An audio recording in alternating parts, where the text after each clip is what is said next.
గ్రామ సభలకు సంబంధించి కూడా కాంగ్రెస్ పార్టీ అసలు రూపం బయటపడింది. వాస్తవానికి ఇప్పటికే 2 సార్లు అప్లికేషన్లు తీసుకున్నారు. ప్రజాపాలన దరఖాస్తులను ఒకసారి తీసుకున్నారు, సోషియో ఎకనామిక్ సర్వేని ఇంకొకసారి తీసుకున్నారు.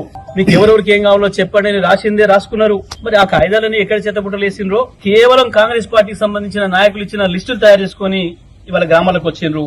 అందులో చాలా వాటిలలో అర్హత లేని వాళ్ళ పేర్లున్నాయి. ఉద్యోగస్తుల పేర్లు, గ్రామంలో సరిపోయేంత భూములు ఉన్న వాళ్ళ పేర్లు అన్ని కనబడుతున్నాయి. దాంట్లో ఎటువంటి అర్హత లేని వాళ్ళ పేర్లు కనబడుతున్నాయి. దాన్ని చూసి నిజమైన అర్హులు ఎవరైతున్నారో, నిజమైన పేదలు ఎవరైతున్నారో, నిజంగా ఇల్లు లేని వాళ్ళు, ఇంటి జాగా లేని వాళ్ళు ఎవరైతున్నారో, నిజంగా కూలీ పని చేసుకుని బతుకుతున్న వాళ్ళు, కేవలం ఎన్ఆర్జీఎస్ మీదనే ఆధారపడి, గ్రామీణ ఉపాధి మీదనే ఆధారపడి బతుకుతున్న కుటుంబాలు ఎవరైతున్నారో, నిజమైన అర్హుల జాబితాలలో ఎక్కడ కూడా లేరు, జాబితాల పేర్లు లేవు.